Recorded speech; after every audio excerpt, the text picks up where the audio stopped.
है उनका स्वागत करता हूँ। आज आप सभी से प्रेस से वो संवाद करना चाहते हैं।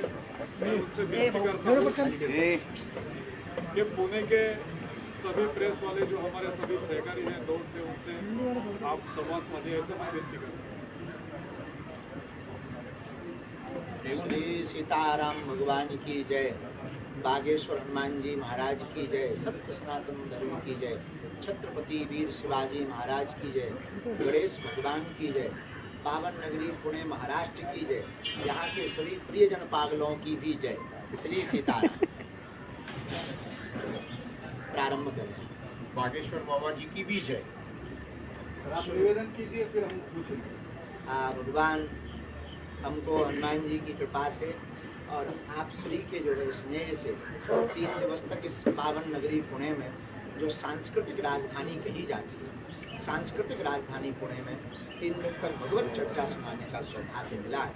ये हनुमान जी की कृपा है और जो अष्ट गणेश भगवान यहाँ विराजमान है उनकी कृपा है। उनकी कृपा से जो है हम यहाँ पर भगवत चर्चा 3 दिन तक श्रवण करा करके लोगों को भगवत भक्ति से एवं भारतीय संस्कृति से एवं सनातन के प्रति जागरूक कराने का प्रयत्न करेंगे। जो गुरु कृपा है, तो जो हनुमान जी की कृपा है, उसके माध्यम से लोगों को जागरूक करके सनातन की एकता के लिए अवश्य। बाबा जी, आप पुणे में 3 दिन में आए हैं, तो यहाँ पे पहले से ही बहुत बड़ी संत परंपरा रह चुकी है। यहाँ के लोग वारकरी संप्रदाय से बहुत सारे जुड़े हुए, तो घर घर में यहाँ पे अध्यात्म चलता है, तो आप अलग क्या यहाँ पे बताने वाले हो? कुछ भी अलग नहीं, उसी संस्कृति की पुनर्स्थापना बनी रहे, वह कैसे दृढ़ हो, कैसे मजबूत हो और समूचा सनातन हिंदू कैसे एक हो, उस ध्येय को दृष्टिकोण में लक्ष्य में रख करके हम भगवत चर्चा सुनाएंगे। आपने जब रायपुर में एक आपका सत्संग हुआ था, इसमें आपने तुकाराम महाराज के बारे में एक वक्तव्य किया था, जिसके कारण महाराष्ट्र में बहुत उसकी प्रतिक्रिया हुई थी। आज आप पुणे में है, यहाँ पे देव में तुकाराम महाराज की समाधि है, हमें जानकारी लगी, भैया ने तो बताया। आपका क्या कहना है? आप तो आप तुकाराम महाराज का भी दर्शन लेंगे? बिल्कुल। देखो, संतों के प्रति हमारा ध्येय हमेशा से एकदम यूँ भगवान कोटि का रहा। हम संतों को भगवान कोटि समक्ष मानते हैं और कोई भी संत परंपरा की पीठ का कोई भी आचार अथवा साधक किसी भी संत का विरोध करे, वह अपने गुरु का शिष्य हो ही नहीं सकता। उस मंतव्य में हमने पूर्ववत वीडियो के माध्यम से जानकारी भेजी थी।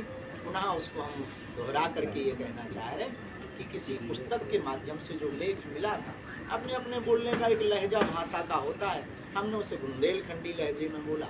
कई लोगों को आस्था पर आघात पहुँचा, उसके लिए हमने क्षमा प्रार्थना करके क्षमा मांगी। संत तुकाराम हमारे आचार्य चरण में, परंपरा में सनातन के लिए बहुत बड़ी विभूति है, साक्षात ईश्वर स्वरूप है और समस्त वारकरी संप्रदाय यहाँ से पंढरपुर तक की जो यात्रा करता है उसके लिए हृदय हमारा बड़ा गदगद है और सनातन के लिए हम उनके इस कार्य के लिए बहुत ही सराहना और ईश्वर से प्रार्थना करते हैं कि संत तुकाराम भगवान की कृपा बनी रहे और जैसा भी समय बनेगा हम समाधि देंगे।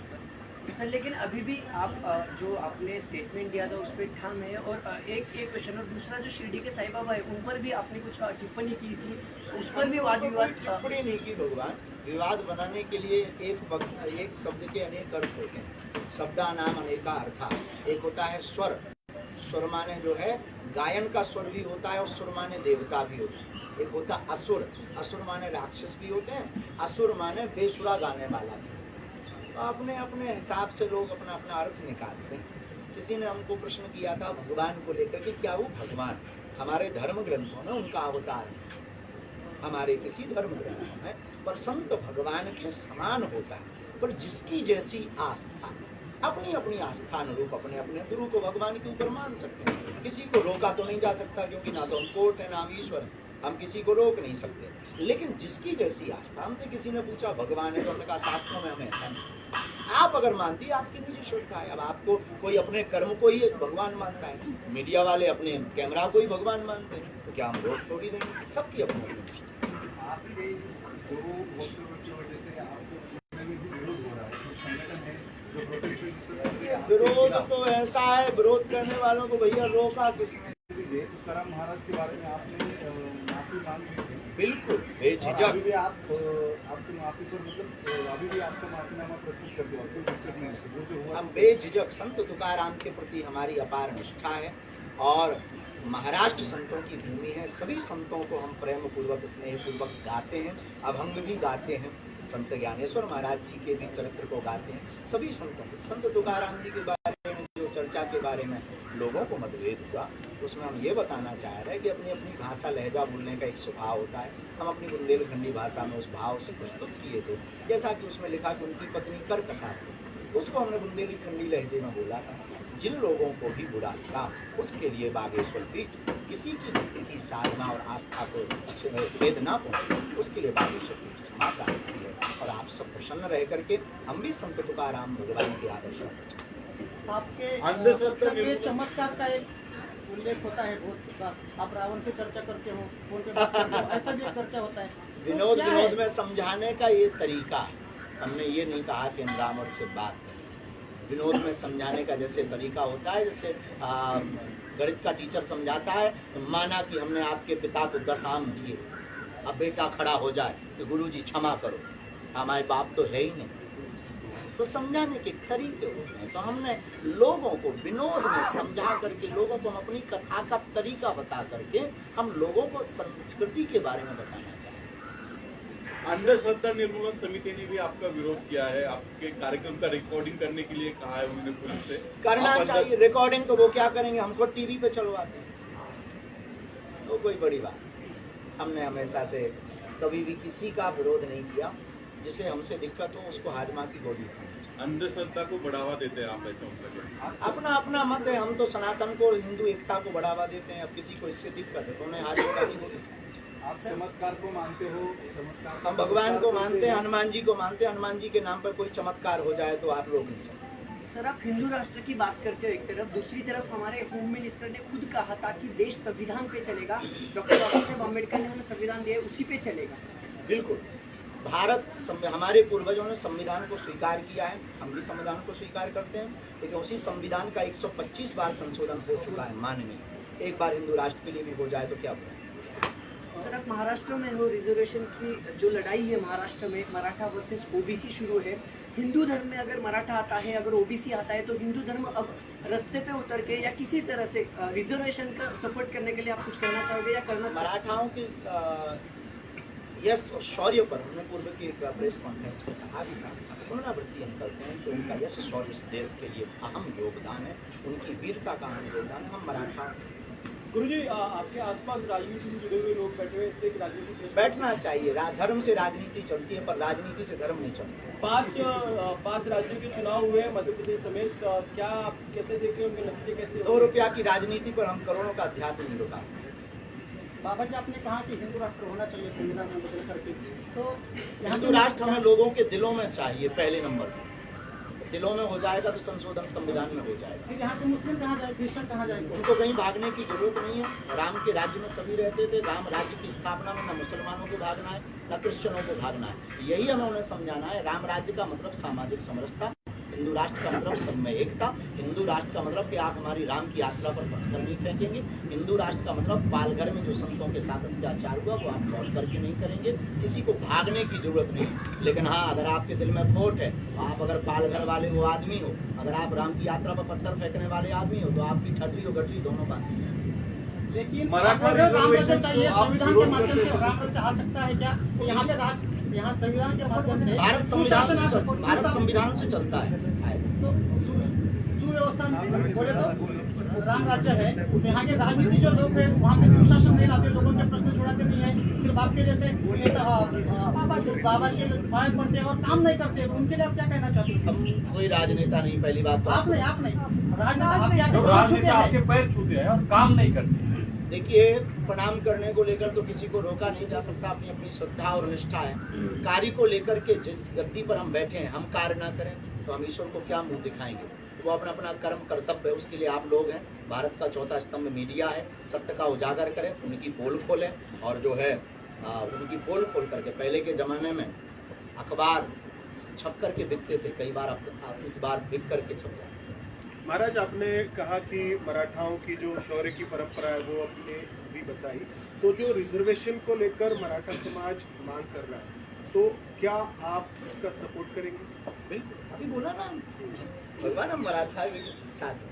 बिल्कुल सरकार को जो यथा उचित है सरकार को मानना चाहिए। आप एमपी और छत्तीसगढ़ से आते हैं क्या? नहीं हम मध्य प्रदेश भर से आते हैं, छत्तीसगढ़ से नहीं आते। रिजल्ट का प्रेडिक्शन क्या करेंगे? रिजल्ट चुनाव पर हमारा कोई बोलने नहीं होता था, कुछ तो आपको राजनेताओं पर कोई बोल रहा है। हम चुनाव के टाइम पर भगवत कृपा से दूर अपोजिशन राजनेता वोटिंग किया है। दूर थे भगवान। उस वक्त किसी पूर्ववत नियत कार्यक्रम हमने ले रखा था, वचन दे रखा था, इस कारण से उस वक्त। लेकिन आपने लोकशाही का फिर हक में बताया, आपका हक जो है वो आपने यूज नहीं किया उस वक्त अब चूंकि पूर्ववत, अब हम दो जगह धर्म युद्ध में फंसे थे। किसी को वचन दे दिया, अब तुम्हारे तुम्हें वचन दे दें कि हम आएंगे। चुनाव का जो तारीख वो बाद में तय हुआ। अब या तो तुम्हारे साथ में खिलाफ होना पड़ेगा, तो धर्म के साथ होगा। आप कहोगे गुरु जी ने वचन दे दिया है, तो हमारे सामने दो धर्म युद्ध थे। तो क्षमा मांग करके हमने वीडियो के माध्यम से सबको कहा था कि राष्ट्र के लिए आप सभी मतदान जरूर। सर आप आप राजनेताओं पे बात नहीं करते, राजनीति पे बात नहीं करते, आप हमेशा बताते, लेकिन राजनेता जो अपोजिशन लीडर है वो हमेशा आपको सवाल करते कि अगर बागेश्वर महाराज दवाइयाँ बिना दिए अनेक जगहों को ठीक करते तो अस्पताल क्यों खोल रहे हैं? हमने कभी ये बोला नहीं है कि हम बिना दवाइयों के ठीक कर देते हैं। हमने सिर्फ भारत को ये बताया है कि भारत में मंत्र चिकित्सा है, भारत में मंत्र विज्ञान है, भारत में जो है ऋषि मुनियों की परंपरा की मंत्रों का साधन भी है। तो हमने भारत के लोगों को सिर्फ जगाने का प्रयत्न किया कि आओ लौटें पुनः पीढ़ियों की ओर, हम अपनी संस्कृति, अपने संस्कार, अपने वेद और वेद मंत्रों को ना भूल जाएं। इसीलिए सिर्फ दरबार लगाते हैं कि हमारा सनातन कितना अद्भुत और कितना अचूक और कितना अटूट है, उसका एक प्रत्यक्ष प्रमाण बागेश्वर धाम का केवल दरबार है, जहाँ सब लोग प्रायः बोलते हैं अपनी अपनी दृष्टि से। हमने कभी ये नहीं बोला कि हॉस्पिटल बंद करें। अगर हॉस्पिटल बंद करवाने होते तो हम कैंसर हॉस्पिटल खोलने का प्रण नहीं देते। छत्रपति संभाजी नगर में कुछ मुस्लिम लोगों ने आपकी उपस्थिति में हिंदू धर्म को, सनातन घर वापसी की घर वापसी की थी, उससे क्या रहा? तो पुणे में ऐसा कुछ अभी है? अगर आ जाए आप लाओ, हम तो बैठे हैं साहब, निकले ही हैं घर से। हमारी माता जी ने 5 साल पहले हमें निकाली इसलिए दिया। आपने मुलिक जी को कुछ ऐसा विरोध नहीं दिया था, कुछ घर वापसी हो सकता है तो करवाओ जी जगदीश मोहित जी को, योगेश मोहित जी को आपने बताया नहीं था क्या घर वापसी? उन्हें पता ही है, इस दुनिया में किसको पता नहीं है कि बागेश्वर महाराज जी क्या करते हैं। वही हम ज़्यादा आपके दरबार में बहुत सारे कॉन्सेप्ट जो कष्ट लेकर आते हैं, आपको बताते हैं, वो क्या प्रेडिक्शन होता है, वो क्या दिव्य दृष्टि है आपके पास जो बताते हैं आप लोगों को? वो तो आपको कल देखना चाहिए सामने बैठे। देखिए हमें भी पता नहीं लगता है, हम तो केवल हनुमान जी के नाम का प्रार्थना करते हैं। हमारी ये परंपरा में बहना 3 पीढ़ी से है, हमारे दादाजी भी यही करते थे, उनके भी ग्रैंडफादर। तो ये आचार परंपरा की परंपरा है, तो हम अपने हनुमान जी से प्रार्थना करते हैं, बालाजी से। तो मन में वो संकेत उत्पन्न होते हैं, उनको हम पर्चे पर उल्लेखित करके रख देते हैं और वो सत्य निकलता है। कैसे होता हमें इसका पता नहीं। इसका पता भारत के वैज्ञानिकों को लगाना चाहिए। विदेशों में भी हम गए, यूके भी गए, मॉरिशस भी गए और अभी फिलीपींस भी गए। तो बाहर भी जो अंग्रेज मिले उनके भी सामने ऐसे हुआ, तो हम खुद चौंक गए कि कैसे हो रहा है, पर हनुमान जी करवा रहे हैं, डंका बजे। बाबा जी हनुमान जी करवा रहे तो पुणे के डेवलपमेंट के बारे में कुछ प्रार्थना करोगे? यहाँ पे एयरपोर्ट नहीं आपको हो रहा है। अर्जी लगानी चाहिए, यहाँ पत्रकारिता में तो अर्जी लगेगी नहीं। राम नाम जप करके हनुमान चालीसा पढ़ के जैसे सब लोग बैठते हैं वैसे आपको प्रार्थना करनी चाहिए, क्योंकि हमें आप भी पुणे के हो। आपकी प्रार्थना महत्वपूर्ण है। हमारी प्रार्थना, हम अपनी तरफ से तो प्रार्थना करेंगे, उससे ज्यादा भक्त की प्रार्थना होती है। हम भी आपकी तरह भक्त हैं। सर 2024 के इलेक्शंस में क्या कहना चाहोगे फिर देशवासियों वही को? घूम फिर करके आते महाराज चुनाव। देशवासियों को क्या कहना चाहोगे? डेवलपमेंट पे ध्यान दे या फिर? देखिए इस देश में आप रामराज सर एक मिनट सर, रामराज है क्या? जी मोदी जी के कार्यकाल में रामराज है क्या? आपका क्या? हम किसी के कार्यकाल को तो नहीं कह सकते, अपने अध्यात्म की दृष्टि से कह सकते हैं कि राम राज्य है सामाजिक समरसता, राम राज्य है जाति भेदभाव से ऊपर उठ करके बांटना, राम राज्य है एकता के साथ बढ़ करके सब में। जो अभी बार बार ये हिंदू मुसलमान हम आए, स्वागत रूप से यहाँ भी हो गया होगा शुरू, आग लग गई होगी, कहना ही नहीं पड़ता है। तो चाहे वो अंधश्रद्धा वाले होने लगता है, अपने अपने तरीके से लोग बोलते हैं। राम राज्य का मतलब है मतभेद, राम राज्य का मतलब है समानता, राम राज्य का मतलब है कि सबसे पहले कर्म की महत्वता पर ध्यान देना चाहिए। राम राज्य का मतलब है धर्म दंड के अंतर्गत कर्म की महत्वता पर ध्यान देना चाहिए। ये हम भारत को बताना चाह रहे हैं, ये राम राज्य। सर 2024 का बता रहे थे आप हम कुछ नहीं बता रहे थे साहब। सर आप काय को बता रहे हो नहीं, बेकुछ सर, गले में ऐसा माइक नहीं डाला है। बहुत जन आपका फॉलोअर्स है, सब सुनते हैं सर, कौन से क्वेश्चन पे ये इलेक्शन लड़ा जाए। भगवान हम चुनाव पर तो बोलते हैं, हमने पहले ही बोला 10 रुपया कहाँ करोड़ और आपका सत्संग जो आयोजित करते हैं वो भविष्य में यही बनते क्या? ये उसके कर्तव्य पर निर्भर है। हमने अगर पिछली बार भी बोला था, आप फिर से आपको जवाब देते हैं। हम अक्सर नेताओं जब हमारे पास आते हैं, बड़े बड़े नेता या बड़े छोटे सब आते ही हैं, उनको हम प्रार्थना करते हैं कि आप बाबाओं से चुनाव नहीं जीतेंगे, जनता को बाबा मान लो तो चुनाव जीत जाओ। हम अक्सर बोलते हैं आप अगर बाबाओं से चुनाव जीतने का प्रण लेकर हमारे पास आए तो प्यारे बेटा खट्टा खा करके जाओ। अगर आप जनता को बाबा मान लो तो आप चुनाव जीत जाओ। ये हमारा प्रत्येक राजनेता को और पूरे भारत में रहने वाले राजनीतिज्ञों को यह आदेश रूप में है कि आप हमारे पास आओ, आप हमें बुलाओ, हमें कोई दिक्कत नहीं, हमें तो सनातन का प्रचार करना है। आपके माध्यम से चाहे आप टेंट लगाओ, आप बुलाएंगे तो हमें आना पड़ेगा, आप बुला रहे हैं तो हमें आना पड़ेगा। लेकिन राजनेताओं को हम प्रार्थना करते हैं कि कभी भी बाबा से चुनाव नहीं जीता जा सकता। हनुमान जी की जो कथा है, हनुमान जी की कथा है, वो सत्संग को कोई विरोध नहीं, लेकिन जो दिव्य दरबार, वो दिव्य दरबार को सब पता नहीं क्यों विरोध है, प्रार्थना पर क्यों विरोध है? हनुमान जी की फर्क क्या है? प्रार्थना पर हनुमान जी की कथा तो हम समझ पाएंगे, हाँ। लेकिन दिव्य दरबार का क्या कुछ फॉर्मूला भी है? नहीं, फॉर्मूला सीधा सा है कि हम अपनी हैप्पीनेस के लिए अपने बंद जीवन, जैसे गुरु के पास लोग जाते हैं मार्गदर्शन लेने, गुरु का महत्व क्या है? गुरु के पास मार्गदर्शन लेने जाते फर्क हैं, क्या लोग है? हमारे पास आते हैं कि आप महाराज जी बताओ, हम अपने गुरु से प्रार्थना करते हैं, उसको पर्चे पर लिख देते हैं, बस इतना फर्क है। ये कोई आज की परंपरा नहीं है माइक, ये महर्षि वाल्मीकि जी के समय का दिव्य दरबार। महर्षि वाल्मीकि जी ने रावण के आतंक के समय पर्चे पर पत्रों पर लिख करके रख दिया था कि इस रावण के आतंक का विनाश करने के लिए इस पृथ्वी पर दशरथ नंदन प्रभु श्री राम होंगे, केवट का उद्धार करेंगे, सबरी के जूठे बेर खाएंगे, फिर राम सेतु बनाएंगे, फिर लंका जाएंगे, लंका जलेगी, रावण का वध होगा, राम राज्य की स्थापना होगी। और जो जो उन्होंने पर्चे पर लिखा था वही घटित हुआ। उसी परंपरा का दिव्य दरबार हमारे परदादाओं ने हनुमान जी की तपस्या करके, साक्षात्कार हनुमान जी का करके, आज से 322 साल पहले सन्यासी बाबा ने और मात्र 40 वर्ष पहले दादा गुरु सतगुरु श्री सेतुलाल गर्ग जी ने, उन्होंने हनुमान जी का साक्षात्कार करके पाया।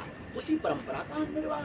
आपका एक पीठ है, ऐसे भारत में कुल मिलाकर कितने पीठ है, कितने लोग हैं हम जो अपने आपकी बारे में परंपरा तो चलाते हैं? जो हम आपकी- अपने बारे में जानते हैं, बाकी किसी के पास हम गए आज तक हम कह नहीं सकते हैं उनके पास क्या है, क्या चलाते हैं। सबका अपना अपना एक एक भाव होता है, तो सबका अपना अपना सर आप बाबा सर, यहाँ आप- पे आपके दिव्य दरबार को लेकर काफी विरोध हो रहा है। जो लोग विरोध कर रहे हैं उनके लिए आप क्या कहेंगे, क्या खटरी संदेश बरा देंगे? खटरी बरा सेम टू यू बोल देना हमारे। बाबा जी आप हनुमान जी की सत्संग करेंगे, पठन करेंगे, लेकिन महाराष्ट्र में पिछले कुछ महीनों से हनुमान चालीसा पठन से लेके राजनीति शुरू है, अभी भी वो कभी कभी होती रहती है। मुंबई में भगवान बहुत सारा राजनीति का विषय नहीं, हमने आपको अभी पहले ही बताया था, पता नहीं आप घूम करके क्यों ऐसा प्रश्न कर रहे हैं। धर्म से राजनीति चलती है श्रीमान, राजनीति से हनुमान जी राजनीति का विषय है, हनुमान चालीसा राजनीति का विषय है, आस्था का विषय है, ठीक है। दूसरी बात, भगवान कंपटीशन का विषय है, तो मैं कंपटीशन के विषय में नहीं आया। वो तो देखो भाई, जो इनके चरणों में आएगा उसका बेड़ा पार। हो गया, कोई बचा? लेकिन यहाँ पे हनुमान चालीसा के बारे में इतना बहुत बात हुई, भगवान जेल में जाके बैठे, यहाँ पे बहुत थानामारी भी हुई उसके कारण।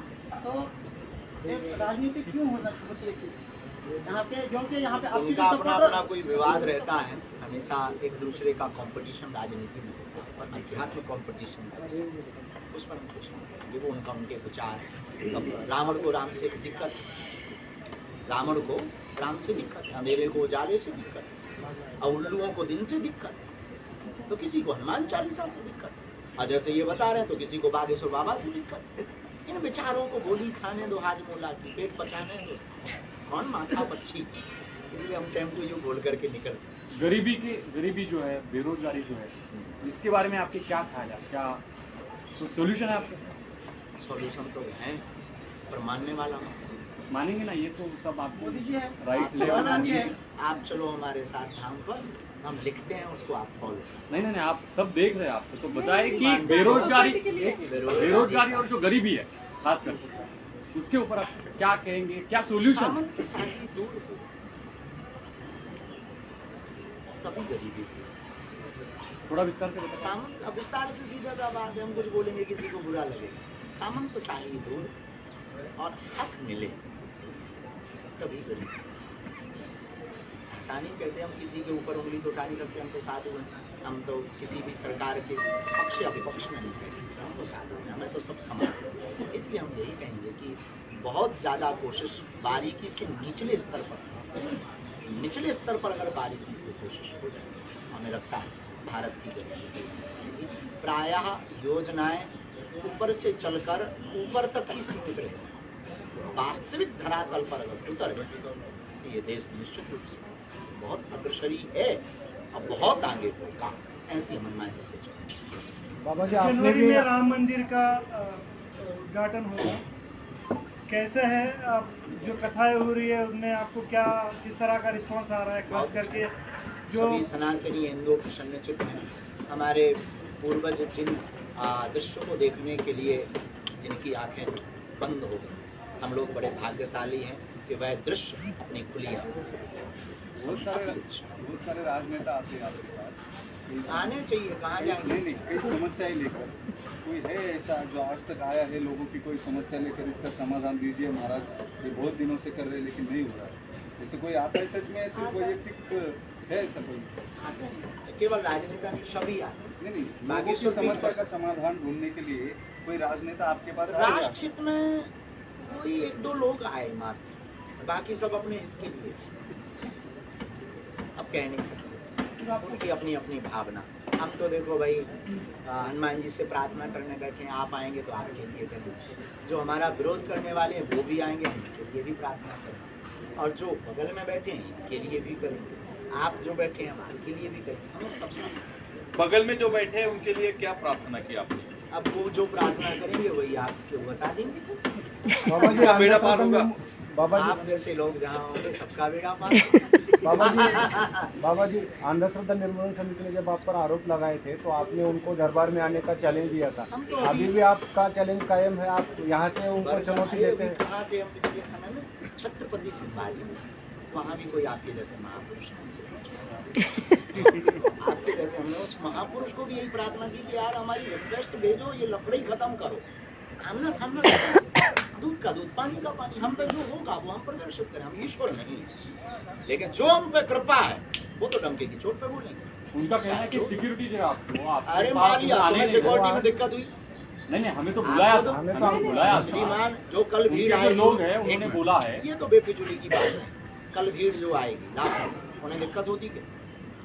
मिल लेते हैं सब लोग सहज बस, ये खड़े हैं, ये मिल लिए, आपको तो बुलाया, इन लोगों को तो नहीं बुलाया, मिल रहे हैं लोग। अरे मिलने के तरीके बहाने हैं, जिनके बहाने तो 50 ये उनका कहना। आप उनको उनका बुलाओगे? कहना तो अब उनका बाद में कहते हैं हमारा पेट खराब हो गया, हम जिम्मेदार थोड़ी हैं,